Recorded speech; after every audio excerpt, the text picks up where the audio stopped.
Well, welcome everyone. My name is Donna Hicks, and I'm the chair of the Herbert C. Kelman Seminar.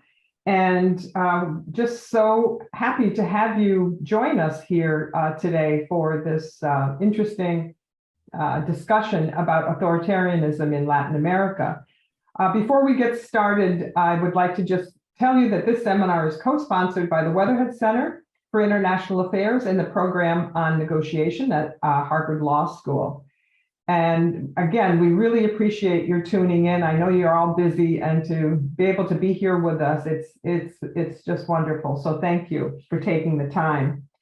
I want to just say that tell you that we're recording this session, as always, and that you will be able to find it on the Program on Negotiation website in about a week's time. It takes a little while to get it up and running. So if you're interested in looking at it again or referring it to some friends or colleagues, have them check in about a week, and you'll find it under events. And what else? The format here today, this noontime in Boston, is Professor Zalles, and I'm going to introduce him in a minute, but he will be presenting for about 35 to 40 minutes on the topic of the frightening spread of authoritarian populism in Latin America.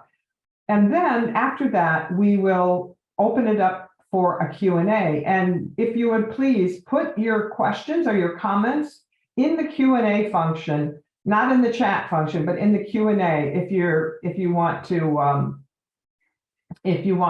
Professor Zalles to respond to a query or a comment. And what else? Let's see. I think one of the things that I was talking to Jorje Zalles about his introduction, and he reminded me that Herb, was a very good friend of Herb's. He's a member of our organization, PCAR, the Program on International Conflict Analysis and Resolution. And Jorge was writing a book. This was like around 2004. Jorge was writing a book and asked Herb Kelman if he would write a foreword for him. And Professor Kelman said, well, I need to read the book first. And then Jorge said, okay. And he proceeded to translate the entire manuscript into English, because it was written in Spanish. And so that Professor Kelman could read it and write the foreword, which he did. He wrote a beautiful foreword to Jorge. So just to let you know that Herb and Jorge had a close relationship, and we're delighted that he has chosen to come and present here with us today. The other thing I wanted to mention is that to remind you that this semester we're dedicating the talks to issues and topics that were meaningful to Herb, and authoritarianism was certainly meaningful to Herb, and Jorge was meaningful to Herb. And next in November 5th, we are going to have Alexandra Barku from the Davis Center here at Harvard. She's going to be talking about the conflict in Ukraine. And this is particularly poignant for us because Herb's ancestors were from Ukraine. So that'll be on November 5th, but we'll send out announcements for that too. But first, I would like to briefly introduce Professor Zalles. He is a professor and department chair emeritus of conflict resolution and leadership studies at the Universidad San Francisco de Quito in Quito, Ecuador, where he taught from 1988 to 2019 and intervenes as an advisor and/or impartial third party in various types of public and private disputes. Jorge is a graduate of Yale and Harvard universities. He was a visiting scholar in conflict resolution at Harvard in 96 to 97, and in February 1997 was appointed an associate, as I said, of the Program on International Conflict Analysis and Resolution at the Weatherhead Center. So without further ado, Jorge, I'm going to turn it over to you, and good luck. Thank you very much, Donna. Thank you for your kind invitation to share my thoughts in this seminar. And of course, thank you for that very kind introduction. As announced, I will explore with all of you why several Latin American countries have engaged in the evidently contradictory phenomenon of having freely elected authoritarian, populist, anti-democratic regimes, and later of continuing to support them. Let me start with a few basic facts.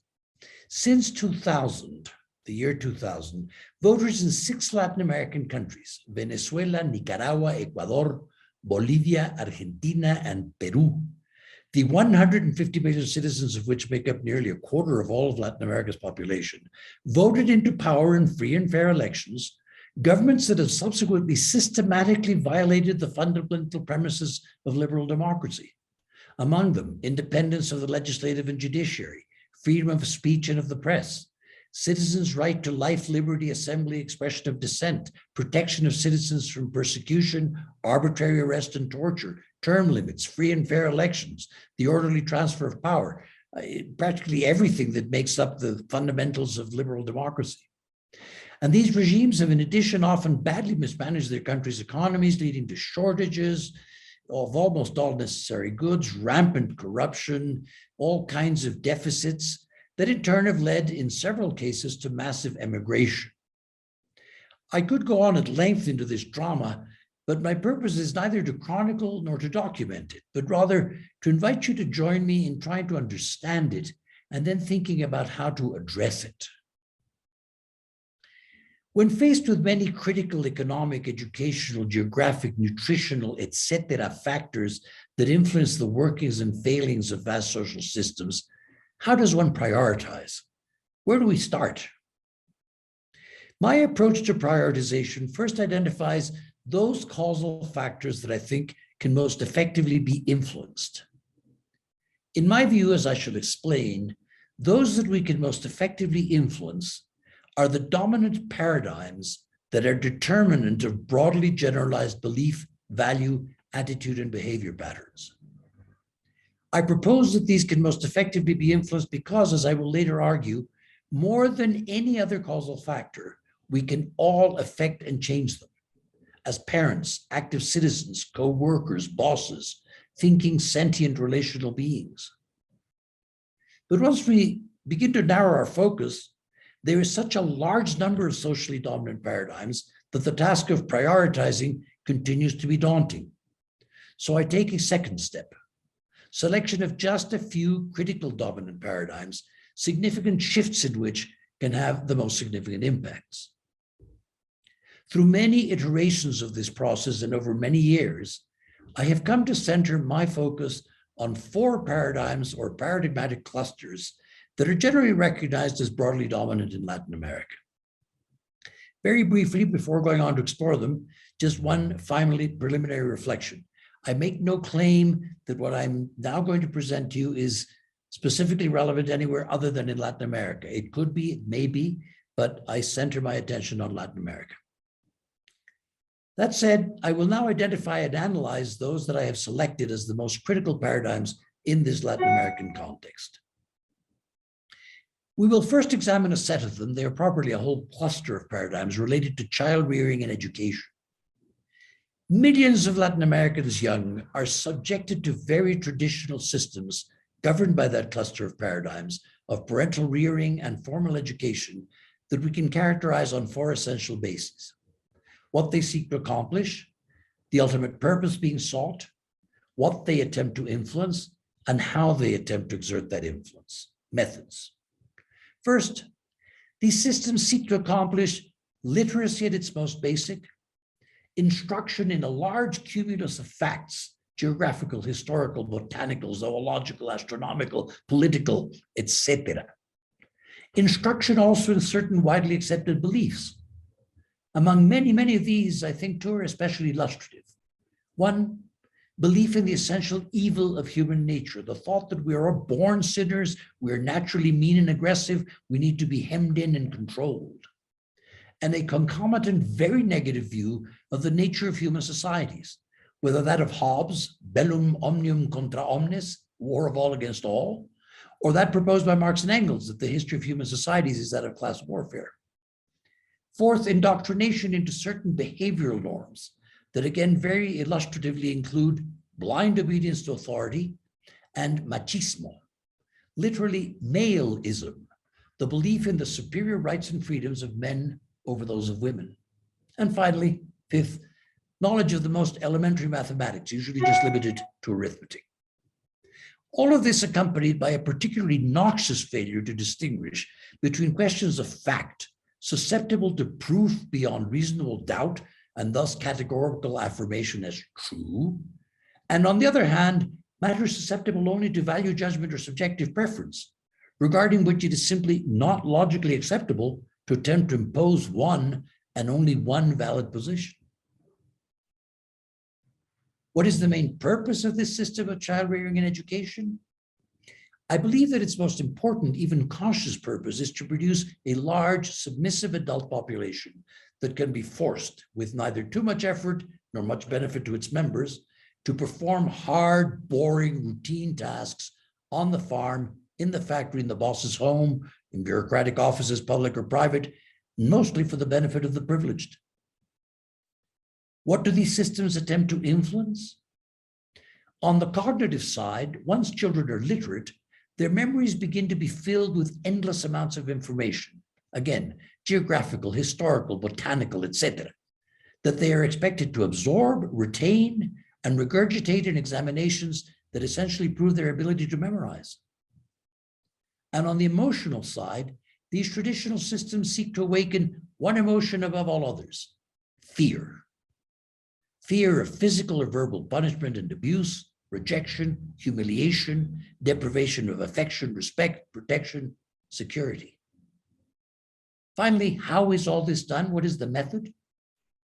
It is perhaps best encapsulated in two classic phrases widely heard throughout Latin America.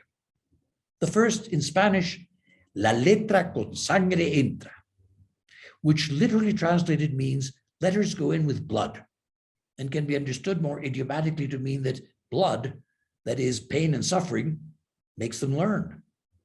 And the second, also extremely widely heard in homes and classrooms, porque yo digo, because I say so.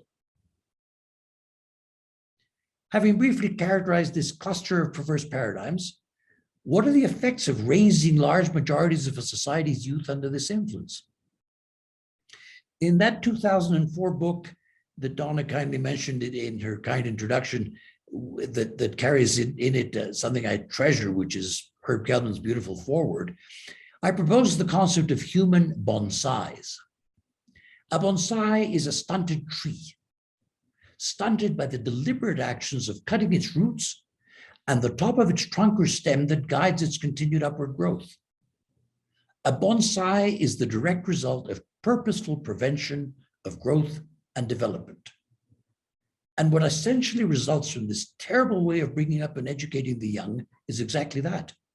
It tends to turn millions of Latin America's young into human bonsais who suffer from a terrible sense of lack of own agency, suffer from profound insecurity, the lack of a sense of their own ability to deal with life's challenges, of the validity of their own thoughts, beliefs, preferences, suffer also from a very low sense of moral responsibility.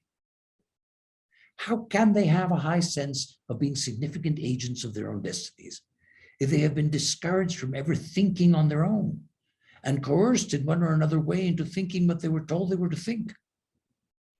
I remember hearing my own father say on more than one occasion, when I voiced an opinion that was contrary to his orthodoxies, "Where did you get that idea? Put it out of your head immediately."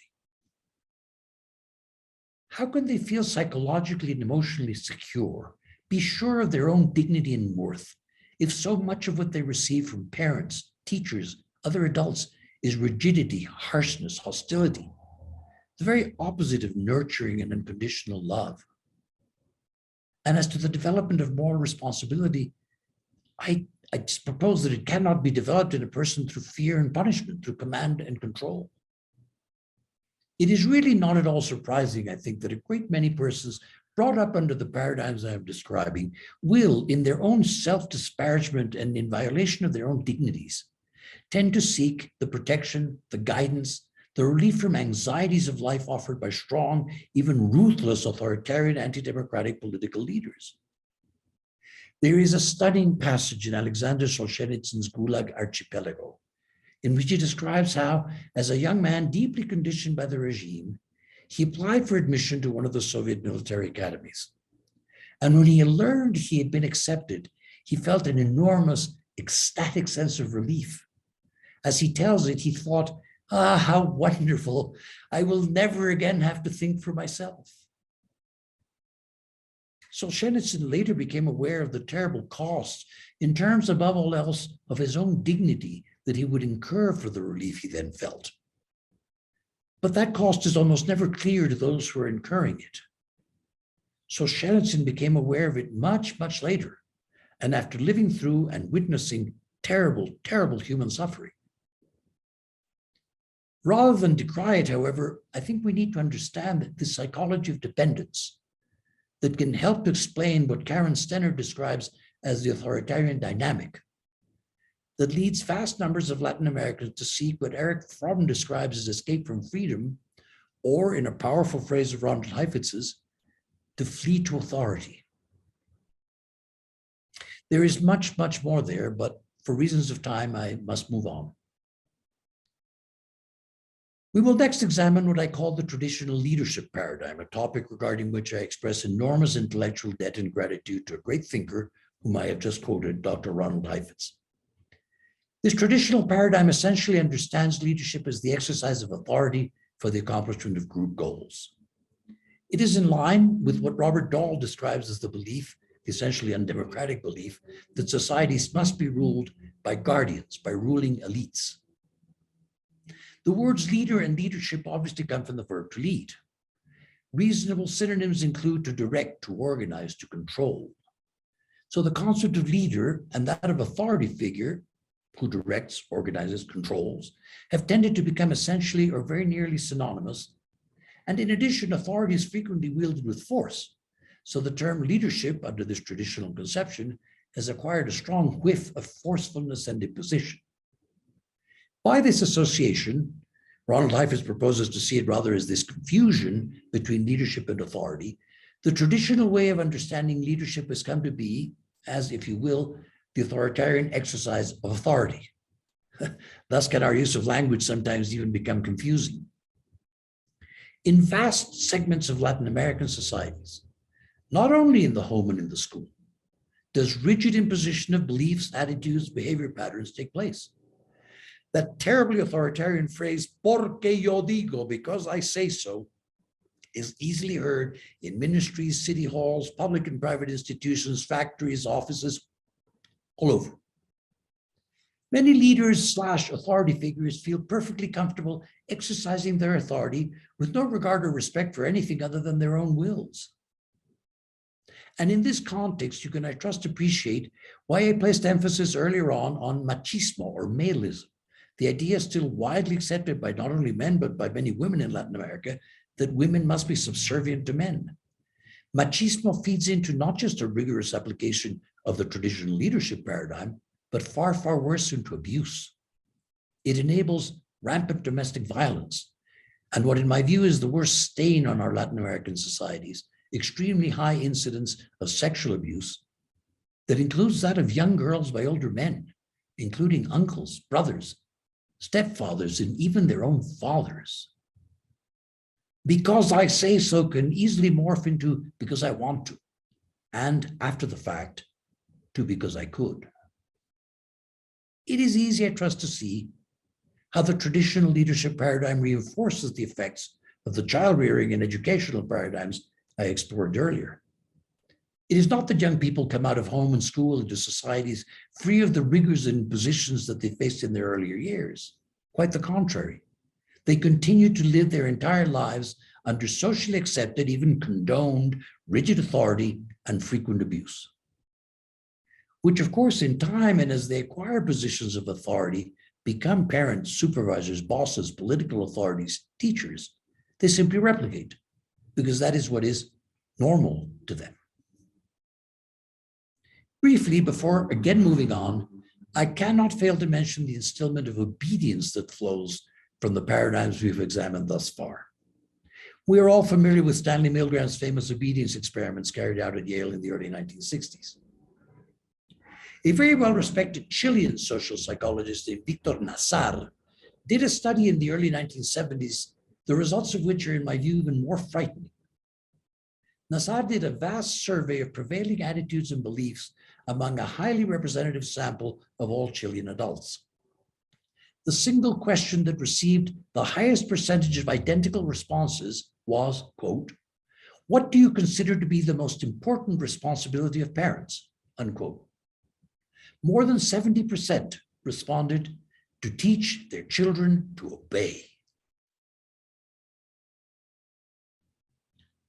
Third, I ask you please to consider a psychological paradigm present in human thought well before Jean Piaget, but strongly reinforced by an unfortunate part of his legacy. It is the paradigmatic idea that once a young human reaches a certain age, generally understood to be somewhere around 18 to 22, his or her inner reality is fixed forever. Again, a popular saying becomes useful for illustration. It is often said in the Spanish-speaking world that genio y figura hasta la sepultura. That in English means you will take what you look like and how you behave to the grave. Millions of Latin Americans believe this to be true, that once you're an adult, that's it. You are how you are. This belief strongly reinforces the terrible effects of the paradigmatic beliefs we were looking at before. Consider, please, the cumulative effect of child rearing and education that generates human bonsais, harsh, if not abusive, exercise of leadership authority that reinforces that condition, and now the idea that changes in beliefs, values, attitudes, psychological and emotional realities, hence behavior, are simply not possible. Even if deeply unacceptable, it is understandable that millions of people under those influences prefer to escape from freedom, from a high sense of personal and social agency, from individual moral responsibility, by electing forceful, solution-promising demagogues to power, and then continue to support them once in power, regardless of even the most egregious evidences of non-democratic, anti-democratic beliefs and behavior. To millions of our citizens, democracy and its beliefs can, in the extreme, seem almost irrelevant.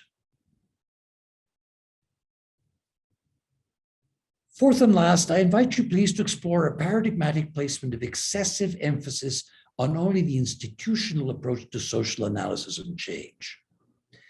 We're all familiar with the trilogy of approaches, the institutional, the economic, and the cultural or idea-based. What I clearly perceive in Latin America is an overwhelming skew in favor of only the institutional approach. If there is a problem, throw a new constitution, a new law, a new regulation at it, or create a new institution to address it. Again, an anecdotal illustration. I was being interviewed some years ago on a radio talk show on the subject of strengthening democratic institutions. And I happened to make the comment that in my view, it is very difficult to strengthen democratic institutions in a country in which the political parties are not democratic. Candidates are chosen by party boss fiat. One of my fellow guests, a respected political scientist and commentator, immediately remarked, "I completely agree with you. We should pass a law to force the political parties to become democratic." Now, I ask you, can we reasonably expect political parties to become democratic simply because a law requires that they become so? The way in which this paradigm further reinforces the effects of the previous three is, I think, self-evident. If in addition to what we have already seen, the predominant belief is that social solutions come only from political decisions, then delegation to political leaders of the solution to all of one's problems, personal or social, is perfectly natural, an even obvious response.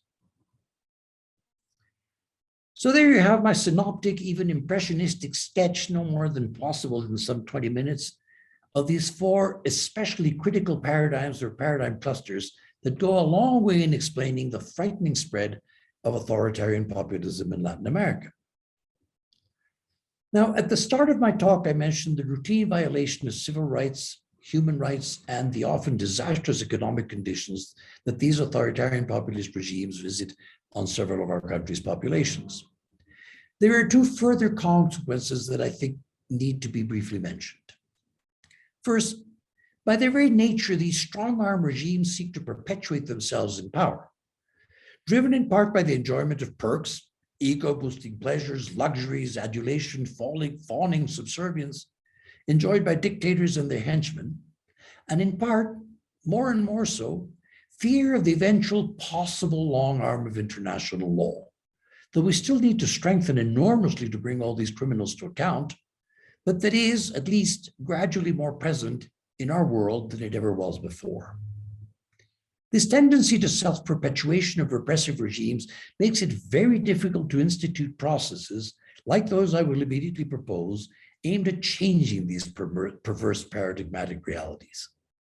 We need only to look at the Cuban regime that has been in place since I was a schoolboy, the continued tragedy of the Chavez-Maduro regime in Venezuela. They managed to hang on and hang on and hang on, stifling all sources of possible constructive change. And the other further consequence that I briefly share with you ties all this back to the field of conflict management and resolution, my own academic field, and the overarching field of our hosts, the Herbert C. Kelman Seminar on International Conflict Analysis and Resolution, and the program on negotiation at the Harvard Law School. I first became interested in all that I've been sharing with you because in the course of my several decades of active practice as an advisor to parties in conflict and/or as an impartial third party, it has become very clear to me that those paradigmatic ways in which millions of young people in Latin America are so poorly brought up, and a whole series of other perverse paradigms, including the three we've looked at and many others, build very significant barriers to the possibility of successfully applying the theory and practice of conflict de-escalation, negotiation, mediation, and other practical expressions of our theoretical and methodological corpus. We who act as third parties do not prevent the escalation of conflicts or de-escalate them or resolve them. It is the parties that do so or do not. And all that I have shared with you also explains why in Latin America we suffer from some of the highest murder rates in the world, extraordinarily high incidences of domestic violence, of inheritance disputes, of failure to resolve disputes in mediation centers, and on it goes.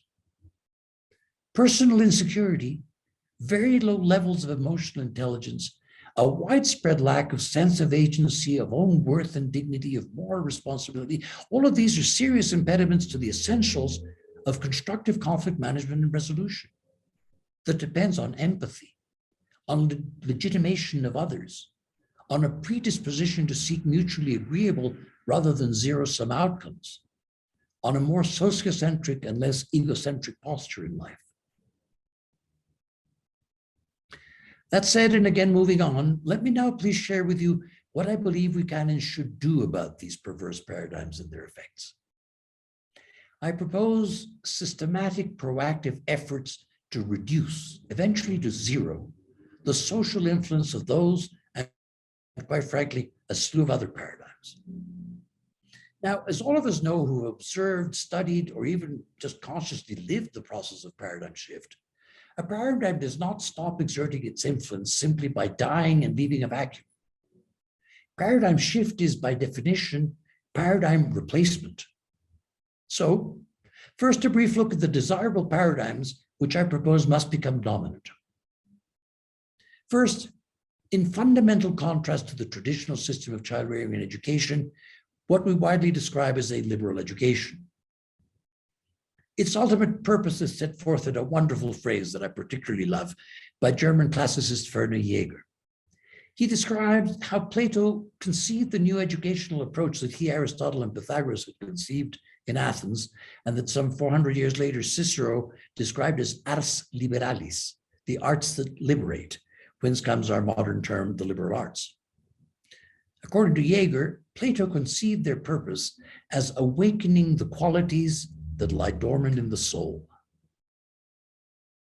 In functional terms, to what end? Fundamentally, the formation of responsible citizens, lovers of truth, human beings able fully to realize their human potential. Emphasizing what? In the cognitive dimension, independent and critical thought, recognition of that key difference between statements of fact, provable fact, and on the other hand, value judgments or expressions of mere preference and taste, and critical acceptance of the essential premise that reasonable people can disagree. And on the emotional side, kind, nurturing treatment that stimulates psychological and emotional security, valuation and affirmation of the young person's own dignity and worth. As to method, gentle, unmenacing posing of questions that stimulate reflection and encourage inner growth, the development of both emotional intelligence that tends to make a person empathetic, and the stimulus to deep reflection on moral dilemmas, issues, and choices that over time and properly nurtured can lead to true moral conviction. This means rejection of the arrogant role of teacher and sole proprietor of the truth, and rather being perfectly willing to say, I don't know either, but let's find out together. And modeling humility, respect for others, kindness, acceptance of diversity. As to the traditional leadership paradigm, we should work to replace it with the extraordinary way that Ronald Heifetz proposes to understand it, as that activity that every one of us is able to carry out of mobilizing what he calls adaptive work, the adaptive work of others, which is in essence the process of reflection, re-examination of reality, reassessment and realignment of values, by means of which process an individual or a group can work his, her, or its way through what he terms adaptive challenges. There are those kinds of non-technical, disquieting situations that are not easily defined, have no known or easy solutions, cannot be fixed by application of well-known and well-rehearsed techniques, but can only be fixed, if at all, by this adaptive work performed by the person facing the challenge. To illustrate, a typical technical problem is a broken bone. Known problem, known solutions that require technical work by competent orthopedists.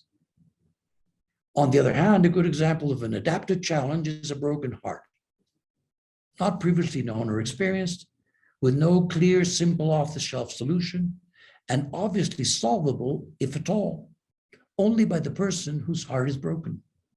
There are no broken heart specialists, though some people pretend to be, or pretend that clinical psychologists should be. But the simple fact is that there is nothing equivalent to an orthopedist for curing a broken heart. With regard to the view that our psychological and emotional realities are hopelessly inscribed in stone by the time we're 22, the response is quite simply the opposite. The constructivist view that we're all perfectly able, if willing, to keep on growing, maturing, becoming more emotionally intelligent, more responsive to others, more morally responsible, more able to connect. This is one of those points at which the sense of own agency, the sense of one's own influence over one's inner life that is simply not developed in human bonsais, obviously becomes critical. And finally, the paradigmatic response to the fourth perverse paradigm that I have presented to you, the almost obsessive skew in favor of only seeking institutional solutions to social problems, lies simply in opening our minds to the idea that the various emphases of all three conceptual approaches to social processes and to social change, the institutional, the economic, and the cultural or idea-based, on which I have placed my emphasis today, are not only not mutually exclusive, but totally to the contrary, highly intertwined and interrelated. Now, the next question is, how do we go about systematically, proactively reducing, eventually to zero, the social influence of those perverse paradigms and replacing them with these desirable constructive paradigms? The ascent of man, as Jacob Bronowski describes it, not of one group or another of humans, but of all of humanity from our proto-human ancestors to the modern day, constitutes the gradual, and for most of us essentially unconscious acquisition of knowledge and abilities that he describes as the cultural evolution of our species. The use of fire, of stone, the development of tools, the gradual evolution of the arts, the development of writing, languages, mathematics, the formulation of scientific and technical theories. Someone thought of something, discovered something, explained something, developed something, and we all went gradually, and most of us unconsciously over millennia, again to use Bronowski's term, ascending, evolving culturally, linguistically, scientifically, technically, artistically. Well, I submit that the challenge we should take on is to render that process of cultural evolution much more conscious. I propose to you the challenge of conscious cultural evolution. Applied how? First, reversing the essentially unconscious nature of our paradigms. Paradigms are almost by definition unconscious. I've had young women students who become upset at my even asking if they would accept being the fifth wife of a handsome young Saudi Arabian. The answer is not a calm no. It is more typically, no, of course not. They react that way because the monogamous paradigm is firmly installed in their minds and generates a defensive response when even implicitly unconsciously challenged. Because dominant paradigms are not only formative mental schemes, they are in addition generally felt to be obligatory. And so, when I ask why they become upset at my even suggesting the possibility of being fifth wives, they have often been unable to explain clearly why.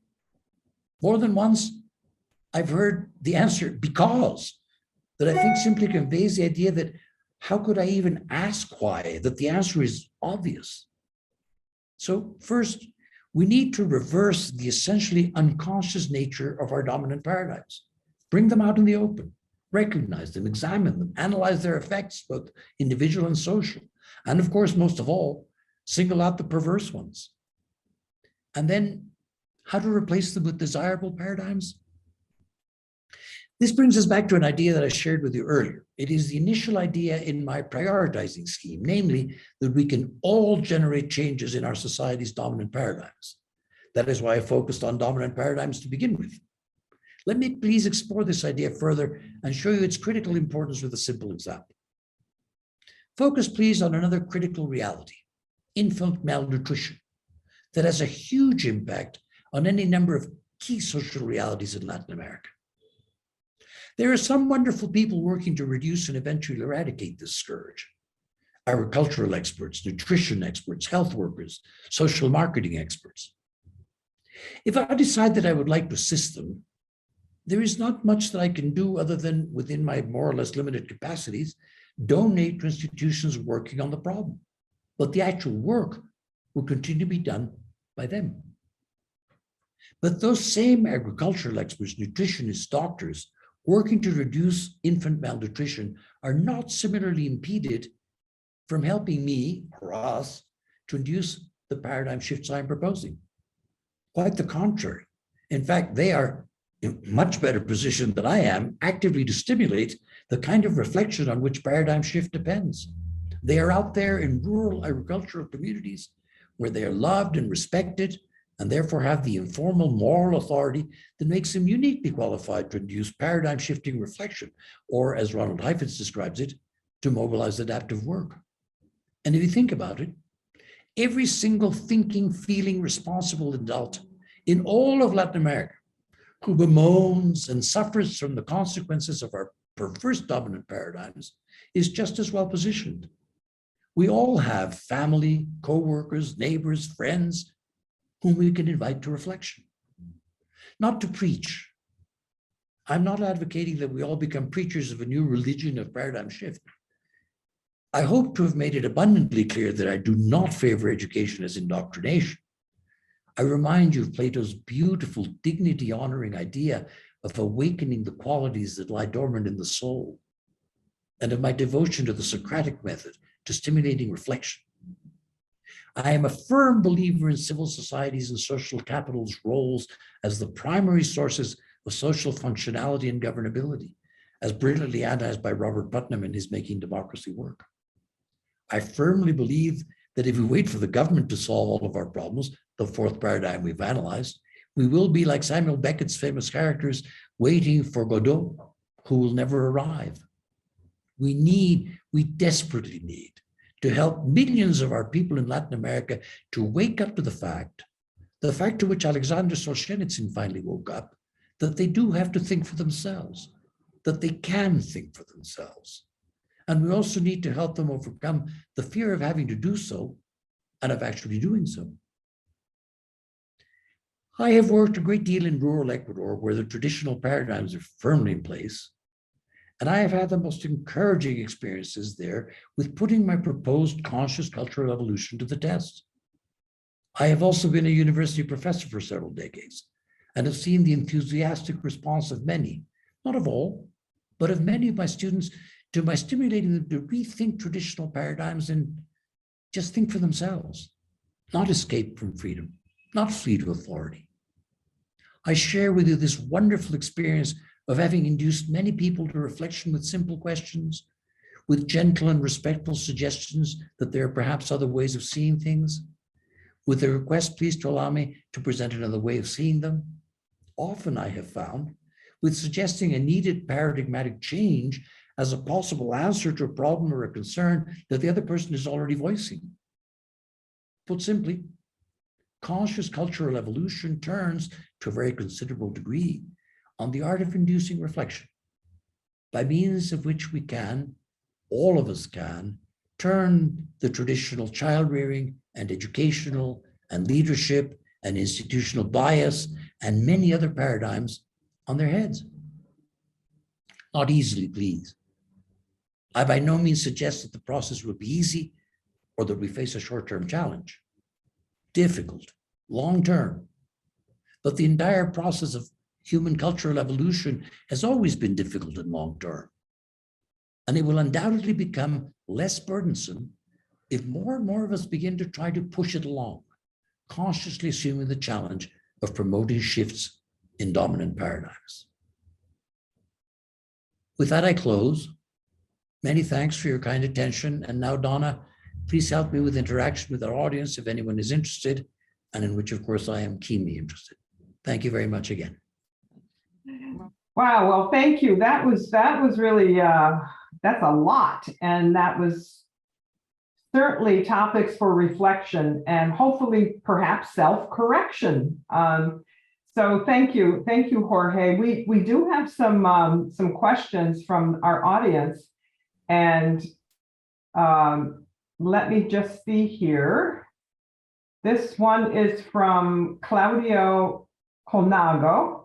Professor Zalles, how do you see the escalation of censorship by the electoral judiciary in Brazil and its disregard for the American Convention of Human Rights? Very good point, because to some degree, the most egregious examples of authoritarian regimes in Latin America have come from to use the typical, not terribly satisfactory way of classifying, from the left. But we also have an awful lot of the same kind of thing coming from the right now, from the Bolsonaro regime in Brazil. And we have other examples of this. The Bukele regime in El Salvador is another example. And of course, I view it with the same degree of alarm. And I think ultimately, all of this is explainable through the same basic analysis that says our populations are not being developed, formed, trained, educated to really exercise free citizenship and to be the essential source of rejection of all of this raging authoritarianism. I find very appealing Karen Stenner's analysis of the authoritarian predisposition. And I think that that's what we ultimately create. And of course, what you have just mentioned is just one more example of these constant efforts at encroaching on our liberties and our rights, social, political, and of every kind. Okay, thank you. Here's another question from Paul Escueda. He said, thank you, Professor Zalles, for your talk. I get the impression that there is a superpower pulling the strings in Latin America. Who do you think it is? I don't share that impression. Okay. With all due respect. So I can't answer the second part of the question because I do not share that impression. I think that many people in Latin America would love to see more of an interference by a superpower, one or the other. Russia has attempted, sometimes through Cuba, sometimes more directly, to exert some degree of influence. The United States has always been, of course, extremely influential, but I think this one of the very clear examples of moral irresponsibility, in my view, is this idea that we're all the victims of one or another of the empires, and we're not, we're not really responsible for our own terrible fates. So, with all due respect, I don't particularly share your premise. Okay. Let's see here. Here's one from Linda Ebernetz, and she wants to know, to make a new law to, quote, fix a problem, but not enforce it, how does, they say, Jenga, J-U-E-G-A, Juego Vivo, philosophy impact? Do you know what I'm talking about here, Jorge? Sorry. Juega Vivo. How does this philosophy impact the corruption in Latin American countries? Well, I'm afraid I can't interpret that term with which you're having difficulty as well, Donna, but independent of that, clearly, I think the institutionalism, this almost obsessive institutionalism that characterizes here in Latin America, just briefly to expand on that, I did a study recently. 19 countries came out of the independence process from Spain in the early 19th century. And those 19 countries in the intervening more or less 200 years have produced a total of 191 constitutions. That's one a year almost for the 200 years, and an average of 10 per country. I think this that I describe as an almost obsessive institutionalism is in many ways an avoidance of adaptive work, of Ronnie Heifetz's adaptive work. It's so easy just to say, okay, throw another law at it, regulate it. But as the person who just asked this very interesting question or posed this very interesting issue suggests, yeah, write the law, don't enforce it, and we just keep going along in our same corrupt, irresponsible fashion as before, and don't really go down into the deeper levels of where belief, value, attitude, and behavior patterns can be changed. Okay, we have a question from our very own Pamela Steiner, a fellow PCAR member. Hello, dear Pam. And she says, great talk, Jorge. I recommend the work of Robert Keegan, who probably best describes the psychological move from unconscious and conscious submission to authority of all kinds. The Evolving Self, this is one of Bob Keegan's books, is now a classic. And a question, here's a question for you. What about the role of the Catholic Church in both perpetuating and in potentially changing the culture that you describe? First, a brief comment, Pam, and delighted to hear from you, and my most cordial hello. Entirely agree with you. Bob Keegan is masterful on the topic, and of course a bit scary in his second book that we are in over our heads, that in fact this process is not happening rapidly enough given the challenges of the modern world. To answer your question, Pam, I think the influence of the Catholic Church, with all due respect to my very many dear Catholic friends and relatives, I think the influence of the Catholic Church has been disastrous. It is the source of one of the worst of all the paradigms, which is this: we're born sinners, which is not only a Catholic belief. It is, in fairness, also a Protestant belief. Luther very clearly stated his belief in original sin. But beyond that, the Catholic Church has become a part of the power systems and is perfectly engaged in this process of educating to be subservient. A very dear friend of mine who died a few years ago, he was a very prominent physician in Lima, Peru, was expelled from a Jesuit school when he was a child. And he was not only being expelled from school, he was being expelled from the social standing of being schooled in that school, etc. So his mother, in great anguish, went to find out why he was being expelled. And an old Spanish Jesuit priest replied, because he thinks. Terrible, terrible. So that the first part of your question, Pam. To the second, the church could have a much more significant role than it has had. And one of the things that I think has been a sad process over the last decades in Latin America has been that young priests who begin to despair at the church's non-constructive role have not sought a more moderate and paradigm shifting role, but rather have gone to revolution. We have had a number of important figures. Some of the founders of the FARC movement in Colombia included Camilo Torres and other priests who became disillusioned with the role of the church in society and eventually went to armed revolt. And I think that one of the fundamental challenges of working on this conscious paradigm shift and this conscious cultural evolution that I'm proposing is precisely to try to keep the process within the bounds of nonviolence. Thank you. Great. Let's see. We have a question by Chris Boss. Chris says, would the speaker agree that this change is now party and platform neutral, where it doesn't matter what is the slogan? The motivation is always to attain and then hang on to power by whatever means.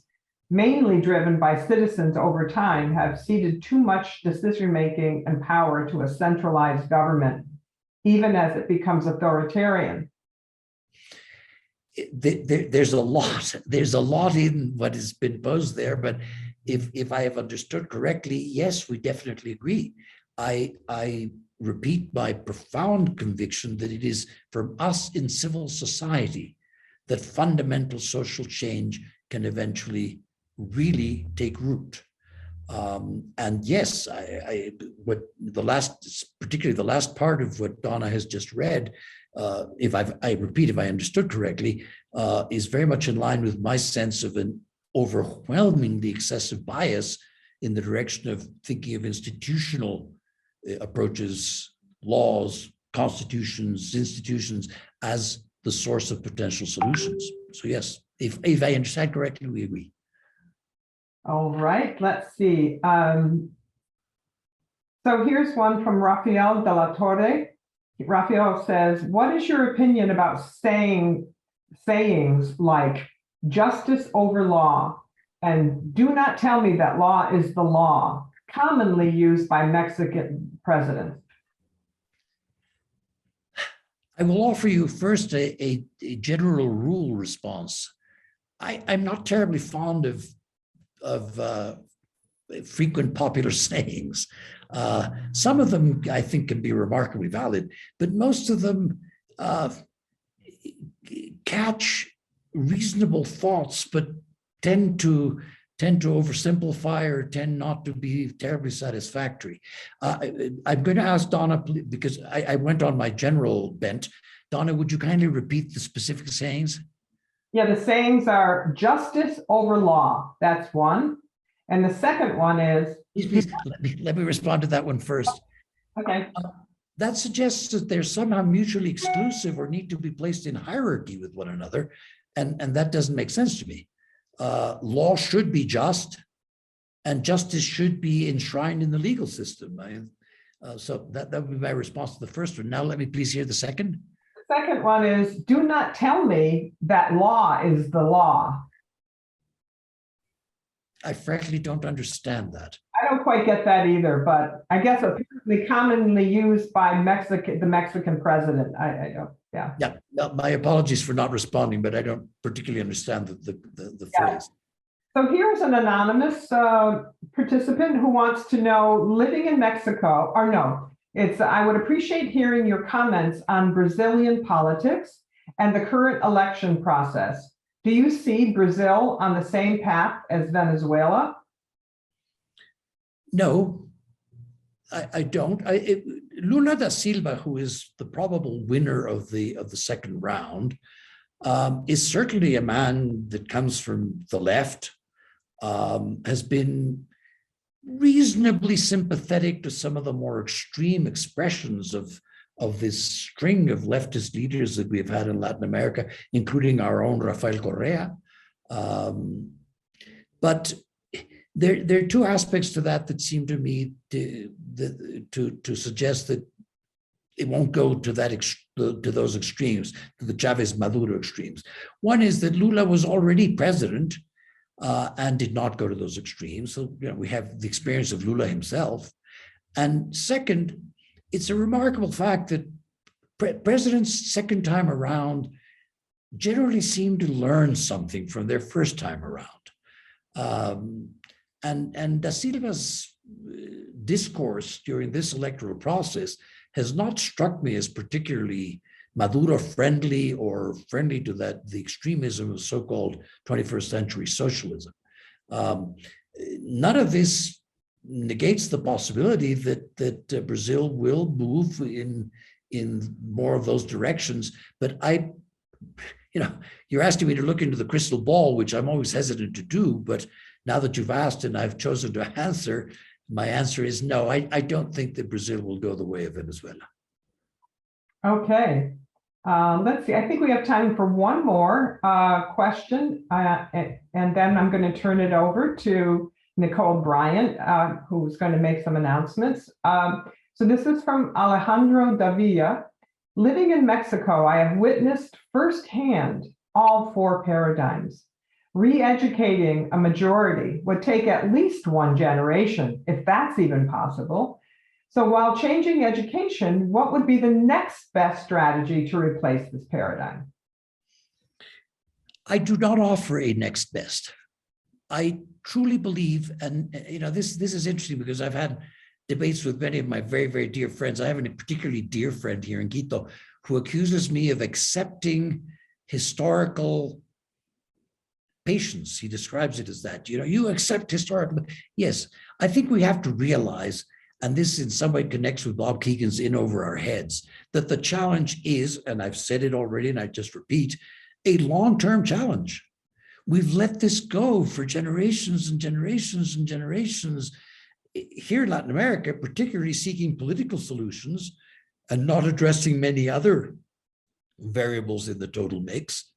But no, I'm afraid that I do not see any other, until we shift to more constructive, paradigmatic basis for not only education, but for all of our interactions, for how we deal with one another, for how we address conflict, which is our field. Things are going to continue as they have been and as they have been for generations. My wife is a student of our history, and she has been almost discouraged by the realization as she reads the biographies of Bolivar and San Martin and reads into the process by which we became independent from the Spanish colonial administration, how terribly clear these very same realities were 200 years ago, 300 years ago. So yes, unfortunately, one of the things that has saved my mental health is thinking of the architects of the Gothic cathedrals. They knew that they would not see them built, but they drew the blueprints.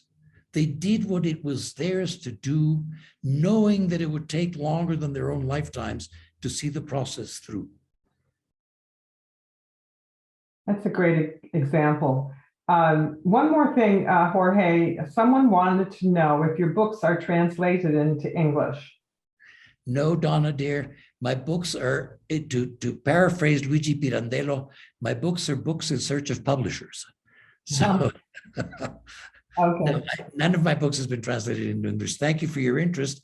I hope they will be, but not yet. Thank you. All right. Well, again, Jorge, thank you very much for that deep analysis.